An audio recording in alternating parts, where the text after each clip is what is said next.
Good morning. Welcome to today's press briefing. We have them every day, Monday to Friday, so that we can keep you informed as to what's going on as we move towards rebuilding Dominica, lovely Dominica, make it even lovelier than before. The little paradise, the little Garden of Eden we all love, has called upon us, its sons and daughters, to stand forward. Come forward, all ye sons and daughters. We do welcome those who've come here to help us in this effort. And today we have with us the head of emergency coordination, head of mission of the UN World Food Programme, Mark de la Morse. Ambassador, forgive me if I introduce him before you, but I thought charity doesn't always begin at home in this case. And we have Ambassador Vince Henderson and the Permanent Secretary, Prevot. And what they're going to talk about will be of great interest to so many people. It's about relief supplies. You know, there's been a little talk about it. Some like, some don't like. Today we'll have some talk, and perhaps you'll be satisfied in the end. Let me welcome the radio stations, the media. Let me welcome those on Facebook, those on YouTube. We're going all around the world with this, and so we have to be on our best behavior. I say this every day so that everybody knows. This is best behavior time. Now,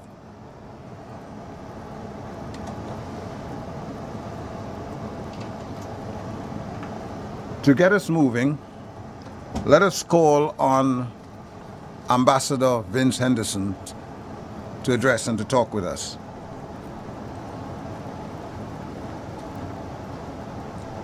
Thank you very much, Mr. Dennis Joseph. Indeed, you're the right choice for this job. You have a very soothing, calm and reassuring voice, and I'm sure those listening or who have been listening to you over the last few days would feel some form of reassurance and calm at a very difficult time for us in Dominica and for friends, relatives and families overseas. I want to say a special good morning to our friends from the United Nations system, and in particular to Mr. Mac. He told me don't struggle too much to say his name, but Mark de la Morse, the head of emergency coordination and head of mission of the World Food Programme, and his colleagues who are here as well from the United Nations. I want to say a special good morning to you. Also wish to recognize Permanent Secretary Karen Prevot. I am not sure exactly which ministry that I should refer to her, but she has been assisting tremendously in getting things going. I see also present here is Mr.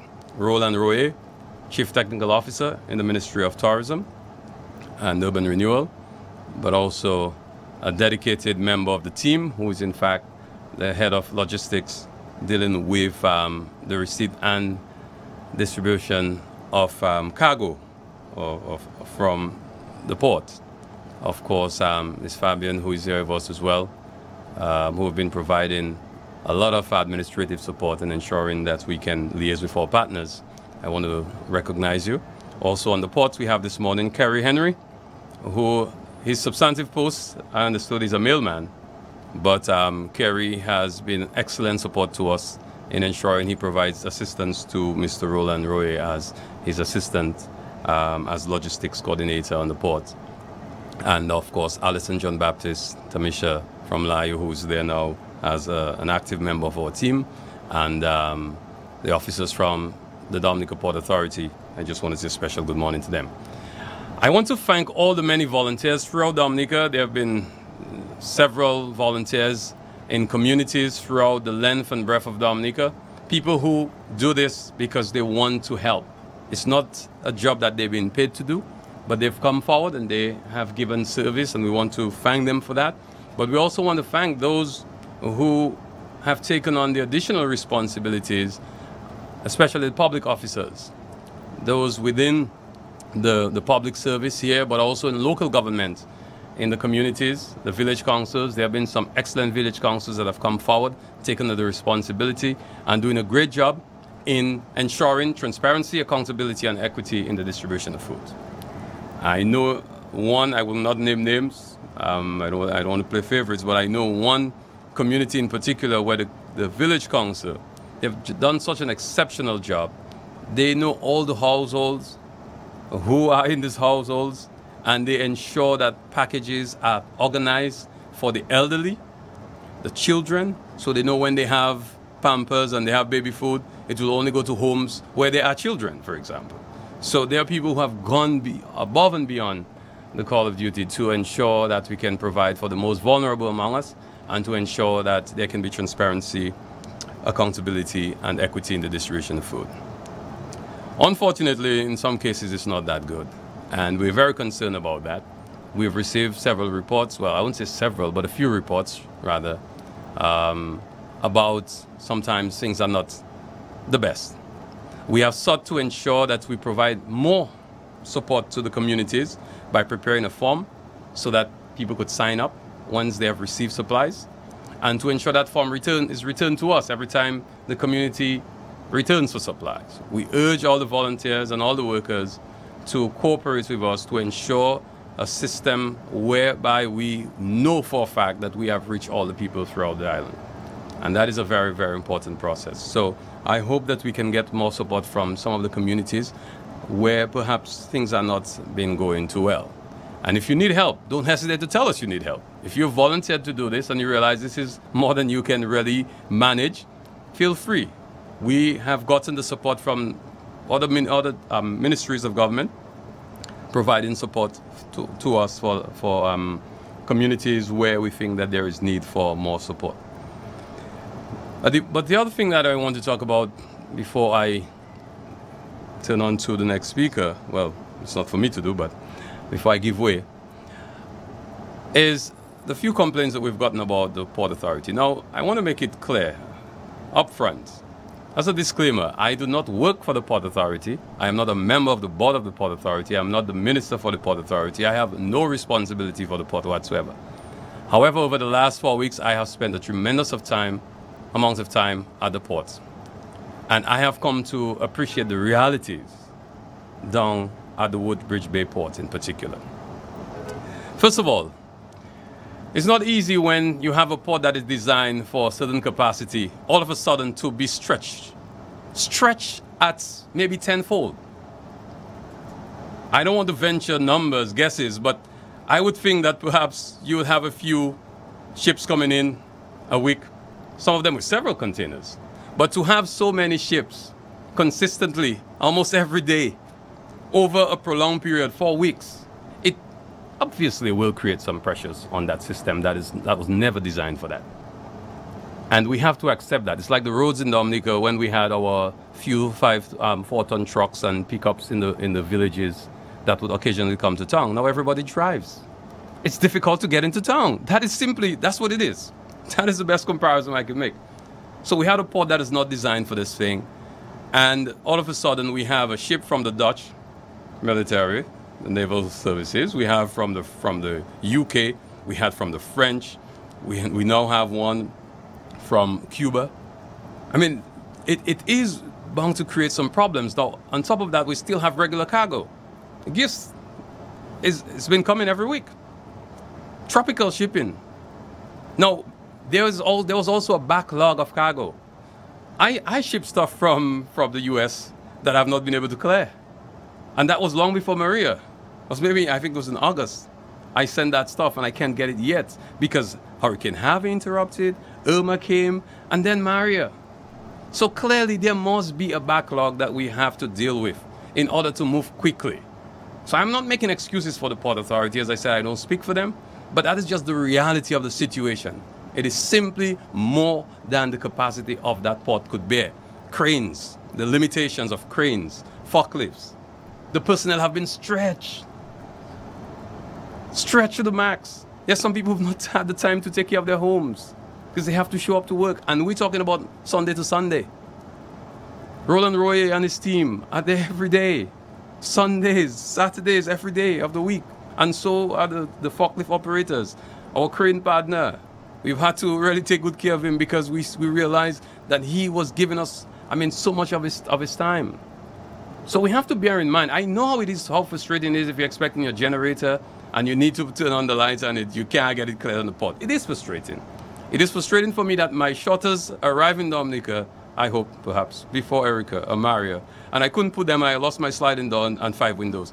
I mean, I know it's frustrating. All of us have the frustration. But it's no reason for us to make up stories and start pointing fingers and accusing people as if they're deliberately trying to create a bad situation. Finally on that, I just want to, you know, according to a good friend of mine, if he's listening, I know he will take a chuckle at that. I want to disabuse the minds of some people that there's no excessive quantity of foods at the ports waiting to be cleared. Currently at the ports, and Mr. Delamoff will tell you, the food down the port belongs to the World Food Program of the United Nations, and they will tell you how they intend to distribute, and they have already started distributing. We have received a few containers over the last week. We have cleared them, most of them water, and what we found is a lot of building materials, which we're grateful for, and as we speak, we are clearing those containers. We are in the process of finalizing the offloading of a vessel from Cuba, which brought in tons, and PS will tell you a little more about that, of food and water and building materials. The challenges we've had that we will accept is that moving the building materials have been difficult. One, because of the limited manpower, forklifts especially, and cranes, and it has made it difficult for us to get the stuff offloaded in a timely manner, and then we've had delays from the line ministries to clear them off the ports. And I'm not making excuses for anyone, because we ensure that we have our trucks loaded, ready to get food out of the port, and we hope that the other ministries will do the same for building materials and other non-food supplies. We've also recognized that sometimes we get consignments saying to the government of Dominica as relief. When we open the container, and my good friend here will tell you that, Roland will tell you, when they open the containers, they find a lot of personal effects. So we found ourselves having to clear out personal effects and to ensure that people can get their stuff, assign them to the appropriate section in the port. They are tallied, they entered into the system, and people can go and find them. And I'll tell you a little about that in just 1 minute. But to say that one of the things that we accept that have created a lot of problems on the port is the limited working space. So right now there are 400 empty containers on the port that need to get out, and I understood that they will be taken out from tomorrow. So that will ease up a significant amount of pressure on the port. 400 empty containers. That's a lot. And also there was tremendous damage to 3 of the main sheds. Shed 2 was significantly damaged. No, sorry, it wasn't damaged. It was sheds 3, 4, and 1. Okay. Shed 4 we've used because part of it still was able to, well, there is some covering in sections of that shed, and WFP was able to put in some tents to ensure protection of supplies in that shed. So we are utilizing it. We have been for the last 4 weeks. And shed 2 we have vacated. That is to say, the government relief program, we have vacated the use of shed 2 so we can free up more space for personal consignments. So we have done that. Shed 2, I just understood, was covered yesterday. Shed 1, sorry, by Tropical Shipping and the Port Authority. I want to thank Tamara Lowe for her leadership in that, and Mr. Badul for assisting to ensure that more workable space is available so it frees up pressure on the port. And we are hoping that Shed 3 will be repaired soon. We have been talking to some of our partners who are here on island, and they're willing to assist in the construction. It is just a matter of finding the roofing material to ensure that we can cover that section. So finally, on the port, the matter of the port, because there have been a lot of complaints, and I just wanted to take the opportunity, so I hope you don't mind. For example, on Sunday, we received, and I'm talking about Sunday last weekend, October 22nd, we received a consignment from Tropical Shipping that came from Nevis.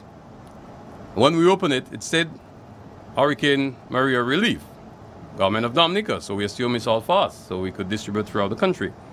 We found containers, we found consignments, barrels, boxes belonging to a number of people. And today, I hope you'll allow me to just I'm just going to call out the names so that these people are aware that their stuff, they can find it at the port, go to the Port Authority, go to Customs. Customs have been working with us. Mr. Coppell has done an excellent job as a customs officer assigned to work with us. We have Mr. Royer as well on the port, Peter Royer, who's been assigned to help us in identifying containers and facilitating movements throughout the port.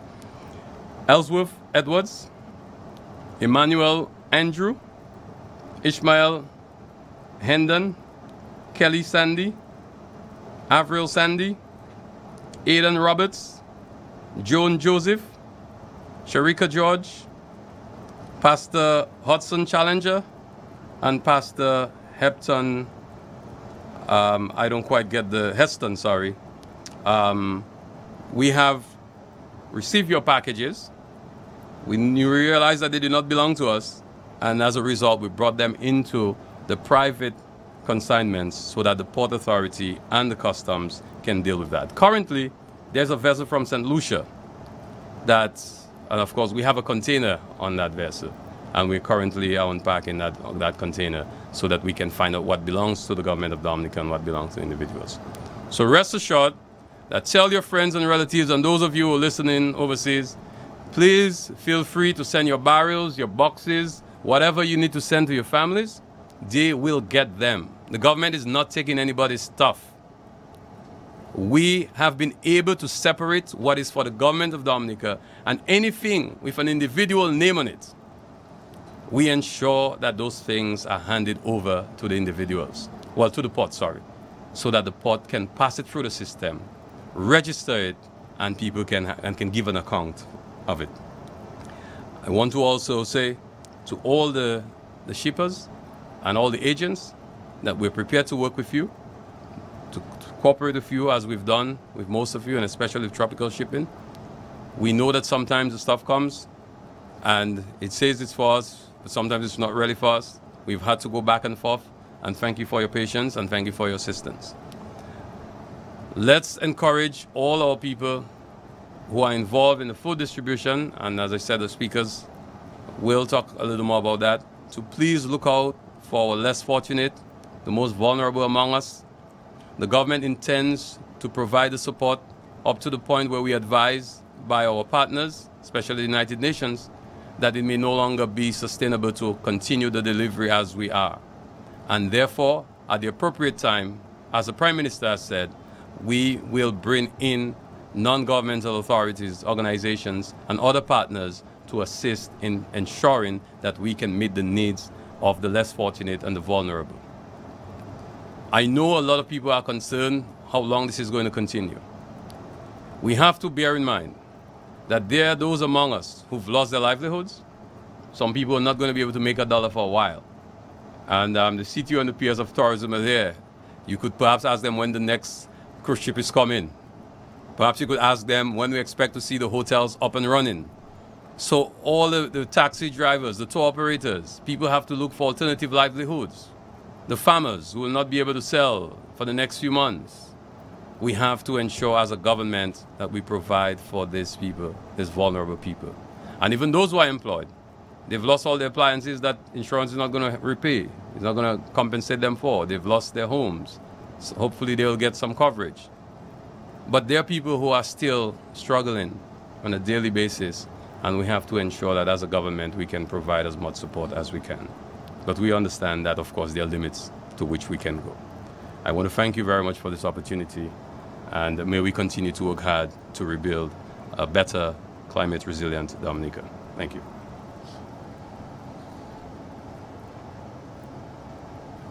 Thank you, Ambassador Vince Henderson. Of course, the word relief is a very important word. When we think of relief, we think of helping somebody and even helping ourselves. So those responsible for delivering relief supplies must not underestimate their level of responsibility. It's not just a joke. It's not just, well, I have some things, let me see how I can get rid of them as fast as possible. I have to be very meticulous, very careful, so that nobody, as far as you know, is left out. tell you a little more about that, let me introduce to the microphone the Permanent Secretary, Karen Prevost, and she'll tell you a little more about relief and relief supplies.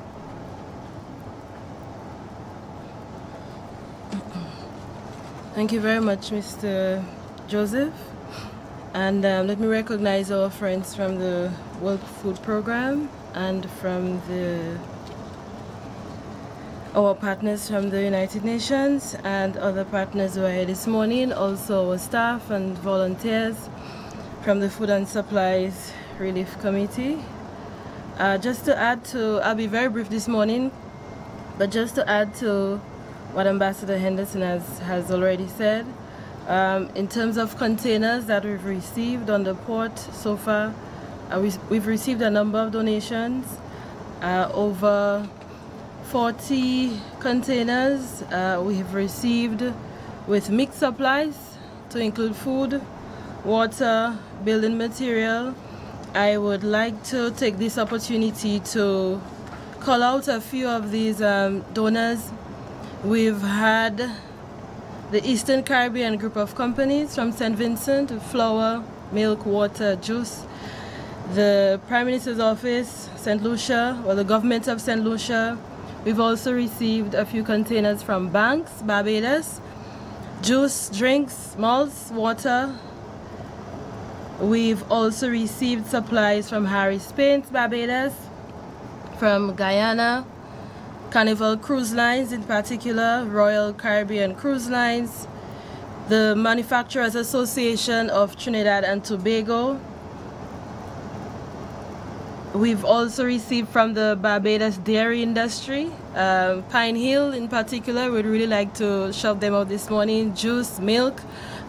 We really appreciate these donations, and they have come in rather large quantities that we've been able to distribute throughout the island.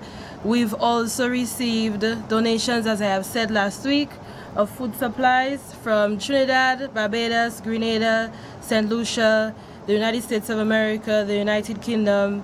Pretty much all of the islands of the Caribbean have been there for us. And this morning I wanted to take the opportunity to just call out a few of them specifically and thank everyone who has been contributing so far. In addition to the containers that we've received, we have received a number of mixed pallets that have been packed with love. I would like to say again, our staff at the Dexia packing shed, I would really like to thank them. They have had the job of sorting out all of the mixed supplies that we've gotten. So we've actually received care packages that are mixed. You can see that someone sent a special package with peas and rice and milk that they would like to send to a particular family. No name, of course, but we've had the task of sorting out all of these, arranging them by crates, having all of the tuna, all of the canned foods, all of the flour. It's quite a job, it's quite a task, it takes all day, but we've been able to, from your very small donations to your very large donations, been able to package relief supplies for every community in Dominica. In addition, this week we've also, and you will hear from the World Food Program, received about 376 tons of food from the World Food Program, which they are distributing this week, and they will, metric tons, yes, and they will be continuing distribution this week, and will explain their method of distribution. We are currently offloading supplies from the government of Cuba, and we would really like to thank them for that. We have received over 305 tons of supplies, to include 48 tons of food, and the rest of it would be building materials and other supplies. In addition, as I have said at previous briefings, to make up for the gap in the donation of relief supplies, government has also been procuring food on a weekly basis, both from local suppliers and also from regional suppliers, and we have been also distributing this food throughout the island. The other thing I would like to look at this morning is the method of distribution. I know that we've had a number of concerns, and Ambassador Henderson has alluded to some of them, and of course, Mr. Joseph, thank you for the point that you made with regard to the distribution at the community level. But we have been utilizing the census for our distribution. We ascertain the number of households per community utilizing the census. We have also been utilizing the health district data, which also includes the number of households, number of children, number of adults per household. And utilizing this data, we pack or we distribute in bulk per community on a weekly basis. We've been trying to keep a weekly schedule. In some cases, based on the availability of supply, we've been able to do distribution between 7 to 9 days as the schedule. But we are working on that and improving the process. As far as accountability is concerned, we've created a new form that we've distributed to all of the communities, and we are requesting that those forms are filled out with the names of the individual, the size of the households, and also each person who receives a package of relief supplies should sign indicating that they have received such. So we are receiving again these forms from the communities, and from that we are able to mine the data to determine the number of households who have actually received and the individuals who have received from each of the households. I would like to underscore what was said earlier, and I have said it at previous briefings, that the committees that are responsible for distribution of relief supplies should ensure that they look out for the vulnerable in the community, the elderly, the children, the women with children, individuals who may not be able to come to a distribution center. And also we just want to ensure that everyone is taken care of. I would also like to mention as well that we've found over the last few days, in terms of the feedback that we've been receiving. I have been all the way to Castle Bruce and to Good Hope, and I had the opportunity to look at the distribution in process. We've had members of our team who have traveled around the island with the WFP team to observe what has been happening, to observe the distribution centers, and we do have a combination of methods. Different methods are working for different communities based on the type of community, based on the resources that they have. So in some areas we have distribution centers, and the individuals in these communities are aware of where the distribution centers are. The WFP is working with some of these communities to establish a distribution center that individuals can go to.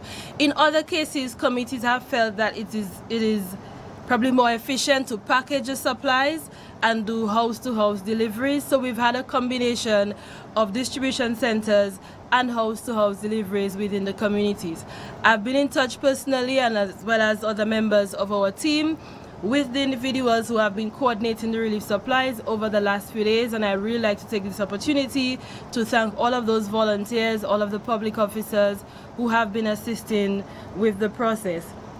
We will continue with the WFP to continue these site visits. We've also held meetings with groups of communities and the individuals who are coordinating the relief supplies. We recently had a meeting in Newtown with all of the individuals from that area, and the feedback was very useful.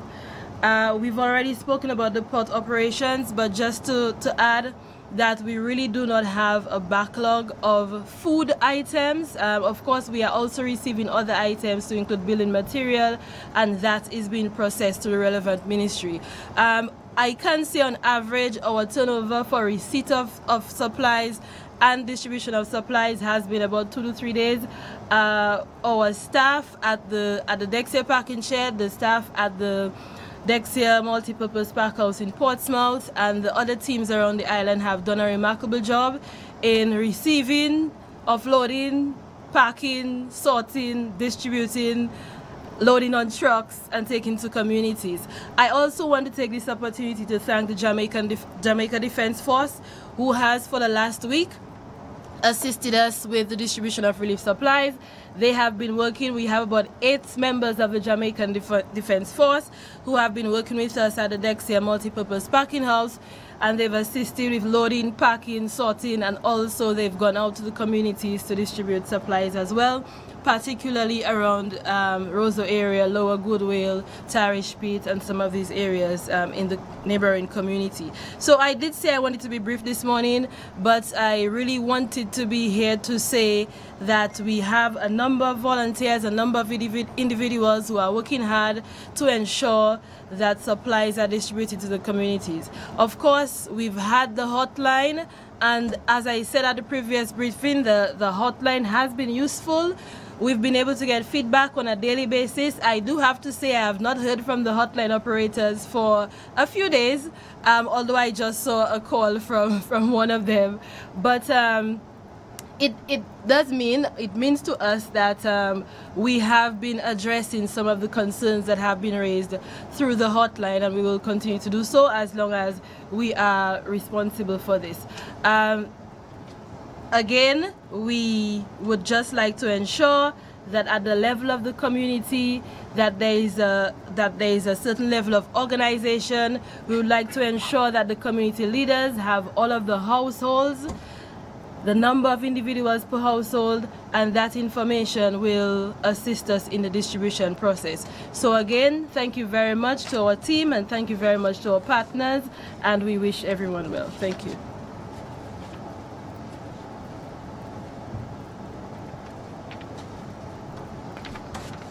Thank you very much, PS.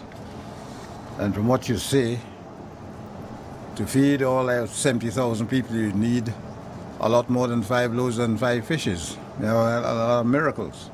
And you seem to have been able to do very well. And I congratulate you on this.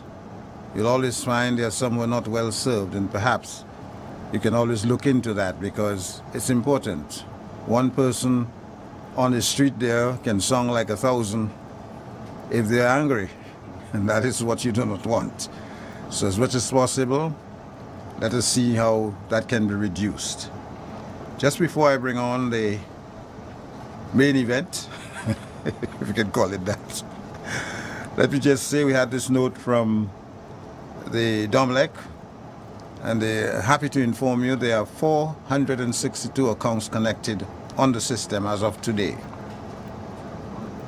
And this does not include the 66 accounts connected in Portsmouth. As such, there are 520 accounts connected in Roseau and Portsmouth. She did the addition for me. 476 certificates have been received from customers as at the end of the day, 23rd October, which I think was yesterday. So that Dominica is saying they're moving on. Some people think Dominica is a little slow, but when you look out there and you see all these fallen poles, and it takes some time. You're dealing with electricity, and you can't just go connecting. As I said before, black is white. Then find everything starts toppling over, everybody included. So you have to be very careful. It takes a little while. Now, Mark, I think all this at the right there is your thing, right? Okay. So Mark is coming on, and the show is on. And Mark, let me just reintroduce you so that people know what they're dealing with. Mark Delamoth, the head of emergency coordination, head of mission of the UN World Food Program. So Mark is dealing with the food. Believe me, that's important, especially at this time. Mark, your mic.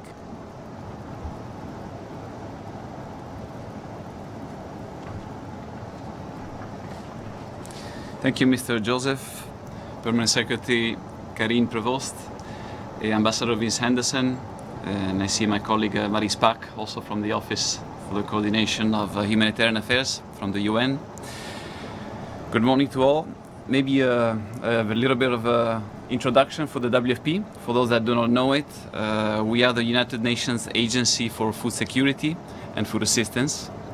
And we're glad to be here in Dominica, and the first thing I want to do is to thank the government of Dominica for a great assistance and a great collaboration that we have had so far. We have worked hand in hand, and I'm sure we will continue to do so to serve the people of Dominica. On October 18, the WFP received 376 metric tons of mixed food commodities for immediate blanket distributions to respond to the impact of Hurricane Maria. Up to 30,000 people will be assisted in over 40 settlements in the country with a nutritionally balanced ration that is sufficient for a month, for 27 days. Now, in collaboration with the government, the second phase of in-kind distributions will target those settlements based on need, so based on high poverty rates, based on high level of damage, based on livelihoods, those settlements that depend mainly on agriculture. And in those areas where the markets have had pipeline breaks, where the market still had difficulties in reactivating, and where cash assistance is not yet possible to phase it in, so where the food is still needed at least for the first month. So again, I want to reinstate that assistance we give in collaboration with the government is based on need, on poverty, on level of damage. Now, I don't know if we can go. Shall I punch here for the first slide? Yes. Now the distribution plan, it has been agreed with the government of Dominica. It started on the 21st of October, and we expect to finalize it at the end of the month, 30 or 31st October. All the distribution and all the work that we have been doing has been held in collaboration with village councils, local distribution committees, with constituencies, district development officers, and social welfare officers. So again, I want to thank all of those that are collaborating. We really had a very good coordination and help from a lot of volunteers and a lot of people in all the communities that we visited. The food rations that we can expect people to receive, I will give you the individual quantity that is what everybody will receive in the area selected, that then I will list. Per person is 5 bags of rice of 2.2 kilograms each, 3 bags of beans of 0.8 kilos each, 4 cans of sardines of half a kilo each, and 14 ounces of oil.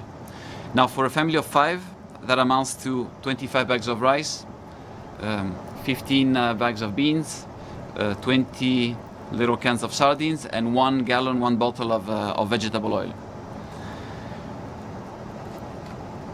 The settlements that will be covered with the distributions, and you will forgive me if I try to learn them all by heart, but I will need to read them out. I hope you will be patient with me.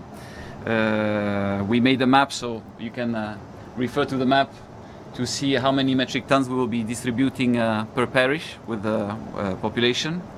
So the settlements that we will target are Coulibistri, Campbell, Bioche, Dublanc, Palm Tree, Woodford Hill, Concord, North End, Monkey Hill, Wesley, Desport, Sylvania, Corona, Sultan, Pont Cassé, Font Saint-Jean, Fabray, Bagatelle, Dubic, Boetica, Rivière-Syrique, Morne-Jaune, Méro, Bens, I think it's Bense or Bens, Bens, sorry, Hampstead, Anse de Maille, yeah, please correct me if I spell them wrong.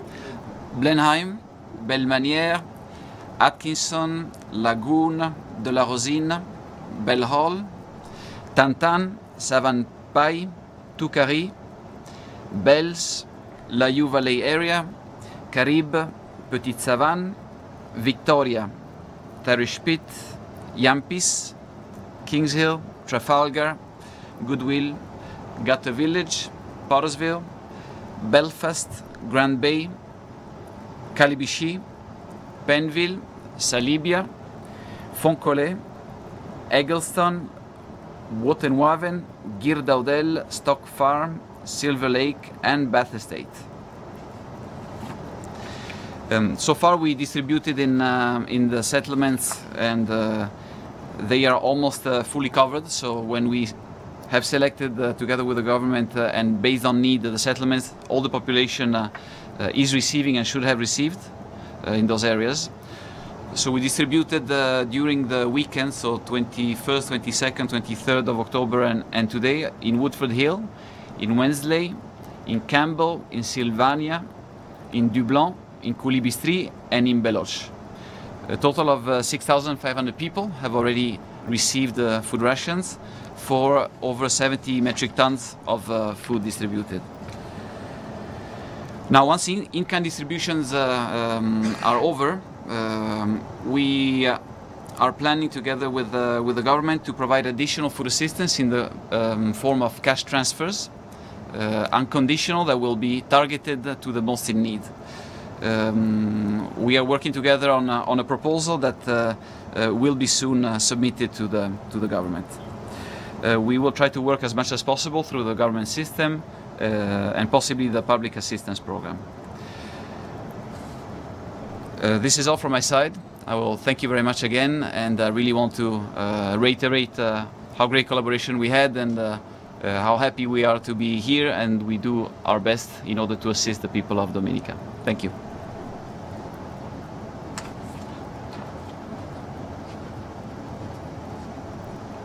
Thank you very much, Mark. It's a whole lot of food. And I hope that those who eat it will remember that it came from your UN World Food Program. It's very important that we don't only eat the thing, but we know where it came from so that we can give thanks. And that would encourage other people to help us in what in this journey that we have undertaken that has been thrust on us by Maria. Thank you again. It's good of you to come. It's good of you to give us some food. Thank you. Just one more thing just before we come to the close. Any questions, anybody? Anybody wants to say anything else? Not yet. So I think I'm just waiting on something else. So I'll just talk. You know, there was a little plant right outside my house, and this wind from Maria came and threw the thing over. So I went out and inspected and found just one little root, one little thing in the ground. And every day it was my mission to go out and check it out, what's going on here. 1 day, 2 days, 3 days, 4 days, nothing. 1 week, 2 weeks, nothing. Yesterday, I went and checked it out. Budding leaves. And I said, that is what Jesus meant. Observe the lilies in the field. That's how you know what to do. That's how nature teaches us that lesson. Just as happened, we too can do the same. So let me further tell you that we have some updates from Flow. That is our local phone company, or cell phone company nowadays. An improved coverage has been provided in the Jimmet area with the restoration of the Jimmet cell site. That's good news for those in that area. Mobile service has been restored to the wider Castlebrose area, and that also, mobile service has been restored to the wider Marigot area from the Newcastle cell site. And this site also provides additional penetration. I think I skipped one here. Mobile service has been restored from the Mon Prosper site, and this site also provides additional penetration and coverage to Copthall, Wharton Waven, Loda, Trafalgar and Shawford, Louisville and Emsall. Mobile service has been restored from the Penville site, which also serves Dimitri, Laho, Galba and Delaford, and the National Emergency 911 service has also been restored. So things are happening with Flow. So let it happen with all of us. It has been a good briefing, don't you think? I think we learned a lot, we heard a lot, and now it's time for action. So let me ask you all to go out there and do your best for Dominica. I'm not only speaking to those in here, you know, in the briefing, I'm speaking to all of Dominica. If we need to see our country grow again, it will grow. Oh, nature is taking care of itself, you know. All this that we see will become green again. But Dominica will not be Dominica. It's just a piece of real estate, except for us. We make Dominica. And if we really want to see Dominica grow again, we have to start growing ourselves, not just physically, but spiritually. If you can do that, you're on our way. Makes my coming here every day not something in vain. And so thank you very much for coming. And tomorrow we have another briefing. And I hope I can get some relief supplies today. Thank you.